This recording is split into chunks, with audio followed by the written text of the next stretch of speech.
Dice Nino Bravo en esta canción que un libro quedará abierto, y hoy tenemos una sorpresa porque precisamente tenemos al otro lado del teléfono a Darío Ledesma, que bueno, tiene una biografía autorizada del gran Nino Bravo, que nos dejaba un 16 de abril de 1973 con un gran legado de canciones.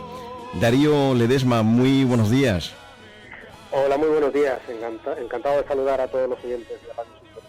Bueno, para nosotros la verdad es un placer contar, en fin, contigo aquí en Antena para hablar seguramente de una de las mejores voces del panorama musical en España. Bueno, yo creo que desde luego que Nino Bravo es la voz, y de hecho hay una curiosidad, que el 16 de abril, que es la fecha en la que desgraciadamente perdió la vida, se conmemora a nivel internacional el Día de la Voz. Uh-huh. Bueno, la verdad es que fue una pena que nos dejara tan pronto, porque hemos escuchado las canciones de Nino Bravo, y te puedo decir que ahora con esto de las redes sociales estamos observando que en casi todos los países latinoamericanos suena Nino Bravo como si acabara de grabar los discos. Sí, es increíble, porque si uno piensa, son más de 50 años ya los que han pasado desde su fallecimiento. Solo tuvo 3 años de carrera como tal, de carrera discográfica. Llevaba muchos años cantando, pero llegar al éxito lo hizo en el año 70 con ese Te quiero, y él murió en el 73. Entonces es particularmente interesante el fenómeno, porque con tan poca carrera y más de 50 años después, si uno se mete en Spotify o en cualquier otra plataforma, las reproducciones que tiene están a la altura de artistas que actualmente están vigentes y en activo. Uh-huh. Darío, ¿qué te lleva a realizar esa biografía del gran Nino Bravo? Lo que me lleva sobre todo es una profunda admiración hacia su obra. Yo empecé a escuchar a Nino Bravo cuando tenía apenas, creo que 10, 11 años, a través de un disco que encontré en casa de mis padres, y por casualidad lo escuché. Me encantó su voz, era una voz que me llegaba mucho por la forma de interpretar y también por los mensajes que tenía sus canciones, ¿no? Porque habla mucho de la libertad, del amor, habla de la inmigración en Un beso y una flor, que también es una canción eterna. Y bueno, pues poco a poco empecé a investigar sobre su vida, recortaba todos los periódicos que caían en mi poder, y poco a poco pues fui haciéndome una buena colección que puse a disposición de todo el mundo a través de una página web. Y en esa página web pues fue cuando empezó toda esta pelota a crecer, ¿no? Y a contactar con personas de otros países que también eran admiradores de él, me enviaban materiales, me enviaban grabaciones. Y bueno, pues poco a poco fui recopilando información que después de más de 20 años dieron su fruto en esta biografía, que además está autorizada por la familia. Uh-huh. Y conforme vas investigando, ¿qué es lo que más te va llamando la atención de esta gran figura de la canción española?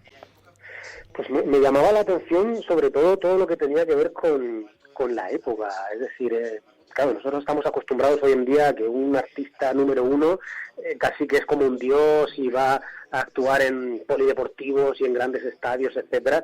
Y en aquella época podías ser número uno, podías estar, pues no sé, con Un beso y una flor o con Libre en lo alto de las listas de éxitos, pero sin embargo te tocaba ir por los pueblos a actuar y cambiarte casi que en los establos de las vacas. Entonces una época muy interesante también del mundo de la canción que da buenas anécdotas. Uh-huh. Bueno, es que hay que recordar, ¿no?, que los artistas se movían por carreteras. Antes, en la década de los 70, no tenemos la carretera que tenemos ahora. Eran muchas carreteras comarcales y había que hacer muchos kilómetros, ¿no?, después de una actuación para llegar a la siguiente, y las carreteras en esta ocasión se han llevado a grandes voces de la canción, ¿eh? Claro, son muchos los artistas que han fallecido en carretera. Bueno, aparte de Nino Bravo tenemos a Tino Casal, tenemos a Bruno Lomas, que quizá hoy en día es menos conocido, pero que es el rockero pionero en el mundo de la música española, y otras tantas, bueno, Cecilia, que murió en el año 76. Y además hay artistas que tuvieron sus accidentes de tráfico, aunque sobrevivieron. Por ejemplo, Juan Bau, que era de la época de Nino Bravo, el autor, bueno, el cantante de La estrella de David, que en aquella época fue muy famosa, tuvo tantos accidentes que al final su mujer le tuvo que decir que se comprara un autobús para ir de gira. y se compró un autobús y desde ese momento iba por las carreteras españolas en su propio autobús para no tener accidentes. Pues bueno, es una época, como digo, muy diferente a la de hoy en día, en la que los artistas pues eran vivos, pero lo eran menos, por así decirlo. Uh-huh. Bueno, Nino Bravo, que murió en un accidente de coche, y fíjate lo que son las cosas, ¿no? Porque creo que él era un gran amante de los vehículos. No, Nino no era un gran amante, o sea, sí es verdad que tuvo varios coches, pero a él no le gustaba mucho la velocidad y de hecho no solía conducirlos. Cuando iba a las giras, ajá, lo conducía su road manager, que era Manu Martínez, que de hecho era su cuñado, era el hermano de su mujer. Justo ese día que Nino tuvo el accidente, precisamente iba a Madrid a ponerle la voz a unas grabaciones que faltaban para completar su último disco, y precisamente Manu no podía ir, no podía acompañarlo, y fue el propio Nino el que agarró el coche y lamentablemente pues eso, tuvieron este accidente. Oye, Darío, ¿cómo arranca, cómo da Nino Bravo el salto a la fama? A él le costó mucho. Él empezó, como digo, cantando con varios grupos de aquella época que intentaban emular el éxito de los Beatles y de otros conjuntos como los Rolling Stones. Cantó mucho en bailes. En aquella época uno no hacía conciertos en teatros y tal, empezaba desde abajo, entonces te llamaban de las discotecas para hacer música de baile, porque además tampoco se pintaban discos, no era normal, lo habitual era que fuera un conjunto que cantara canciones en vivo y la gente pues iba ahí a bailar y a pegarse sus meneos, ¿no? Y poco a poco él fue escalando hasta que después de hacer la mili, que de hecho la hizo en Cartagena, se plantó profesionalmente y dijo, mira, pues aquí o sigo con la música o me dedico a otra cosa, y ahí empezó a visitar casas de discos y en el 69 logra su primer contrato con canciones de Manuel Alejandro, que era el compositor predilecto de Rafael. En aquel momento estaban un poquito distanciados, y le hizo sus primeras canciones, que no pegaron tanto. Fue hasta el año 70 que participa en un concurso que a lo mejor los más mayores recuerdan, que era Pasaporte a Dublín, era una especie de Operación Triunfo de la época, uh-huh, que empieza a tener éxito con Te quiero a final de 1970, y ahí empieza a encadenar un número uno tras otro. Después llegaría Noelia, después llegaría Un beso y una flor, Cartas amarillas, Libre, y por último América, América, que fue su canción póstuma. Salió después de su muerte, pero también alcanzó el número uno. Uh-huh.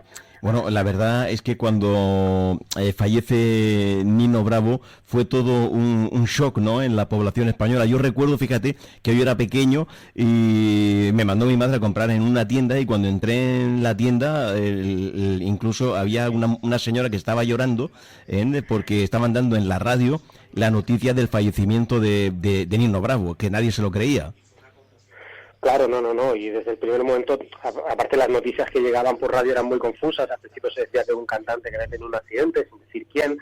Después ya a las 3 de la tarde el noticiero Televisión Española ya confirmaba la noticia de que efectivamente era Nino Bravo, y fue una conmoción popular. De hecho, no solamente en España, en Colombia, según periódicos de la época, se tuvieron que cortar las clases porque los niños, los niños y adolescentes, al conocer la noticia, no se podían concentrar en las clases.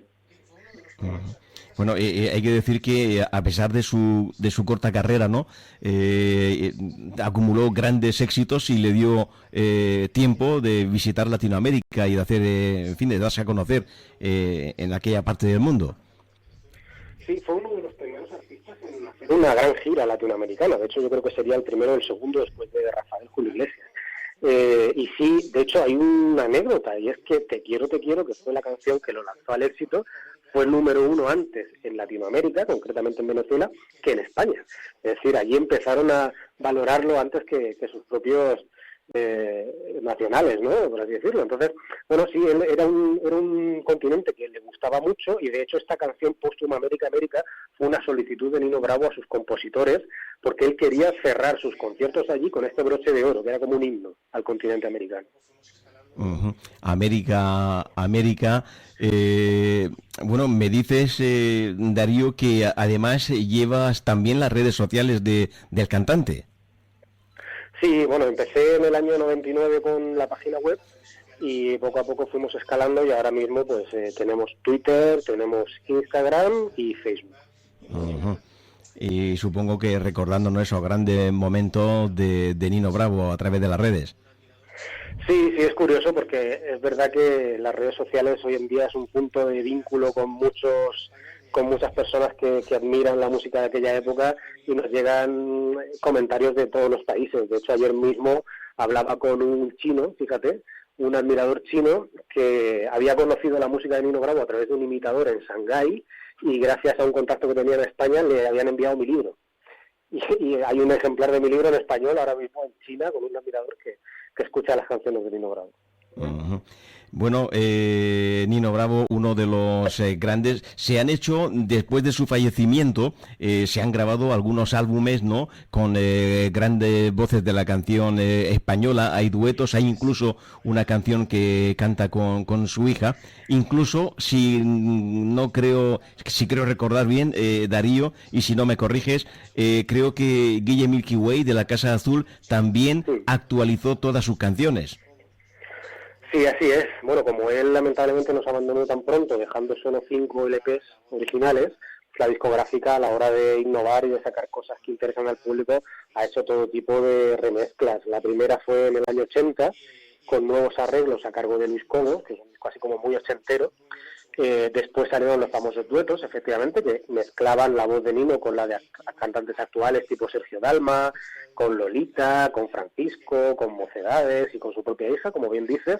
Y el último que salió, efectivamente, es un disco que a mí me gusta mucho, está muy bien hecho, con mucho gusto, que se llama En Libertad baila Casa Azul, en la que Guille Milky Way actualiza toda la orquesta de Nino Bravo y la pone al día. Y la verdad es que la actualiza, pero respetando mucho la esencia del original. A mí me gusta mucho ese disco. Uh-huh. Bueno, la verdad es que yo también he tenido la oportunidad, ¿no?, de escuchar ese trabajo que hizo la Casa Azul, Guille Milky Way, y efectivamente es que es muy difícil, ¿no?, o sea, mantener la esencia, ¿no? Porque claro, creo que había una petición, querían saber cómo podrían sonar las canciones de Nino Bravo en la actualidad, ¿no? Y claro, actualizar todas estas melodías con un sonido más actual, yo creo que ha sido un trabajo bastante complicado para la Casa Azul, para Guille Milky Way, que sabes tú que está más o menos en una tendencia más electrónica, pero es un trabajo admirable.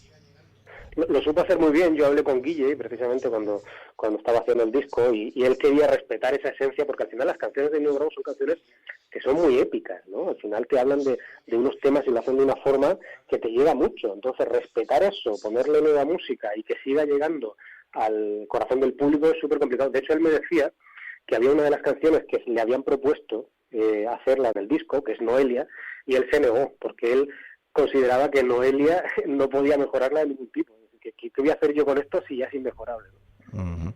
Bueno, es que hay que reconocer que cada una de las canciones de Nino Bravo, cada una de las canciones es espectacular. Cartas amarillas, Es el viento, La puerta del amor, Te quiero, es que hay tantas canciones y todas tan buenas que yo creo que pasarán todavía muchos años, pasarán décadas y seguirán siendo canciones de plena actualidad. Sí, porque al final cuando algo es bueno y se hace con clase y se hace con gusto, queda en la memoria del público. No sé, hoy en día te podría dar muchos ejemplos de canciones que a lo mejor hoy en día son un éxito tremendo y dentro de 4 o 5 años ya nadie se acuerda de ellas. Estas canciones no, porque al final tienen un mensaje, están hechas de una forma muy clásica, que nunca, como tú dices, pasarán de moda. O sea, uno las escucha hoy, las escucha dentro de 5 años y siguen teniendo la misma vigencia. Uh-huh.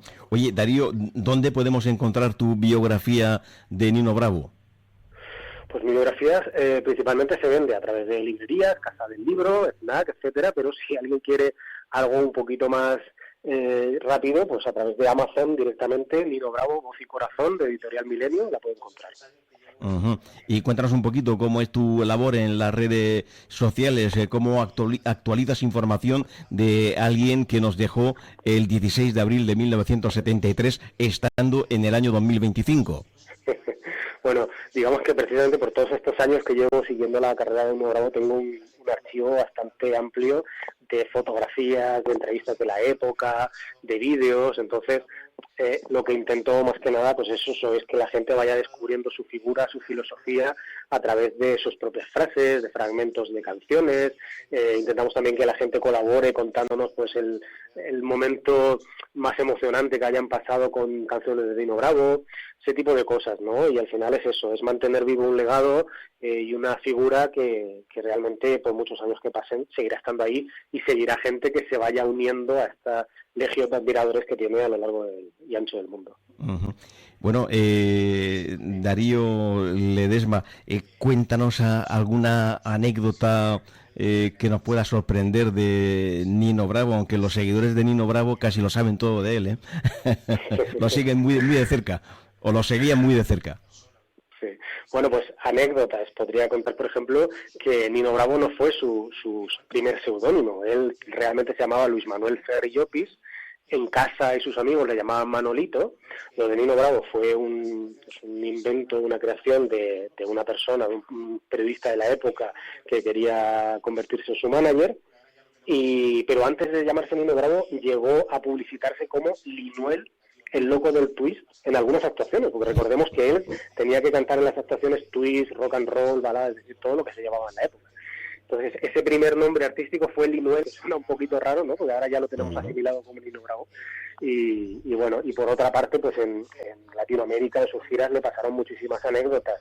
Desde, por ejemplo, que llegó la noticia a España de que Nino Bravo había sido retenido en el aeropuerto de Bogotá porque se negaba a pagar una multa que le habían puesto el gobierno colombiano. Y esto fue porque, al parecer, justo antes de que Nino Bravo aterrizara en el país, habían cambiado las leyes y obligaban a todos los artistas extranjeros a dar un concierto gratuito. Pero claro, no era solamente que Nino Bravo llegara y cantara, sino que tenía que pagar a toda la orquesta, el alquiler del recinto, etcétera, lo cual se sumaba en una serie ahí de gastos que era incapaz de pagar, y por eso tuvo que al final hacer frente a una multa y lo tuvieron ahí retenido en el aeropuerto, no podía salir del país hasta que no la pagara. Oye, ¿y al final qué pasó? ¿La pagó? Pues la tuvo que pagar. Qué remedio, ¿no? Porque además tenía que ir a otro país después a hacer giras y tal. Entonces, pues nada, tuvo que pagarla, pero aún así yo creo que le salía más barato pagar la multa que el concierto. Bueno, Luis Manuel Ferri Llopis, Nino Bravo. No te quiero entretener mucho porque la verdad es que esto ha sido un asalto. Te agradezco mucho el que nos dediques estos minutos. En otra ocasión, si quieres, seguimos hablando, porque de Nino Bravo podemos hablar mucho tiempo y siempre, hay mucho que hablar. Y siempre nos da gusto, ¿no?, conocer cosas de Nino Bravo. Pero ya para terminar, Darío, cuéntanos un poquito cómo era la vida de Nino Bravo antes de ser famoso, a qué se dedicaba. Bueno, antes de ser famoso, Nino, y después de ser famoso, también intentaba llevar una vida lo más sencilla posible. Él no se sentía un ídolo, un divo, sino que al final él se sentía, pues eso, un padre, un marido, un hermano, un hijo. Entonces era una persona muy campechana, muy sencilla, que pues disfrutaba mucho estando en el barrio de Sagunto, que era donde vivían sus padres, bajando a tomarse pues una cerveza con los amigos, a jugar a las cartas en el bar. Ese tipo de cosas era lo que hacía, y luego aparte pues también lógicamente iba a sus conciertos y daba sus conciertos, pero al final a él lo que le gustaba era estar con su familia, estar con sus amigos y eso, llevar una vida lo más sencilla posible. Nunca se le subió la fama a la cabeza, y de hecho justo antes de morir contaban que estaba paseando por ahí por el barrio, saludando a la gente, vamos, como si fuera cualquier persona, vamos. Sí. Bueno, creo que llegó a trabajar de joyero, ¿no? Sí, durante un tiempo fue aprendiz de joyero en una joyería que estaba al lado de las Torres de Cuart, en Valencia. Era de una joyería de un amigo de su padre, que era un amigo vasco. En estas que uno está a inicios de la adolescencia y el padre te dice, ¿tú qué quieres, trabajar o estudiar? Y no, yo quiero trabajar. Entonces, bueno, pues ahí lo metieron. Era muy habilidoso con las manos. Yo hablé con su hermana, ya fallecida lamentablemente, pero yo hablaba con ella y me decía, dice que él era un manitas, que les arreglaba todo lo de la casa. A su hermana le diseñó un anillo, que hasta el día de su muerte lo llevaba. También le gustaba mucho pintar, hay cuadros pintados por él en su adolescencia. O sea, al final era una persona a la que le gustaba mucho todo lo que tenía que ver con el arte y con las manualidades. Uh-huh. Bueno, nosotros tenemos un programa que es La Hora Romántica, lo hacemos los martes y los jueves de 1 a 2 de la tarde, y siempre arrancamos el programa utilizando una de las canciones de Nino Bravo, Yo no sé por qué esta melodía, que es una de las grandes canciones de Nino Bravo. Cuéntanos un poquito ahora mismo la familia, cómo sigue recordando a Nino Bravo. Y pues como si él estuviera todavía entre nosotros. Yo tengo el gusto de conocer y de ser amigo también de sus hijas y de sus nietos también, y tanto las hijas como los nietos han crecido sabiendo que su padre era Nino Bravo, conociendo sus canciones y siendo parte de su día a día, y lo admiran, hacen todo lo posible porque se recuerde su figura, y bueno, se van haciendo actividades. De hecho, hace justo un año empezamos a emitir el sello postal de Nino Bravo, que tuve yo el honor de colaborar con la Comisión Filatélica del Estado en el diseño, y salieron 10 millones de sellos de Nino Bravo a principios de febrero, que se han estado utilizando cartas de todo tipo, nacional e internacional, durante el último año. O sea, y eso fue también un poco porque la familia permite que se puedan hacer este tipo de cosas, con ciertos homenajes. Hemos hecho exposiciones también con su ropa, existe su museo en su pueblo natal. O sea, al final la familia es la primera, digamos, impulsora de todas las actividades que se hacen para reconocerlo y para que su figura siga estando vigente. Uh-huh.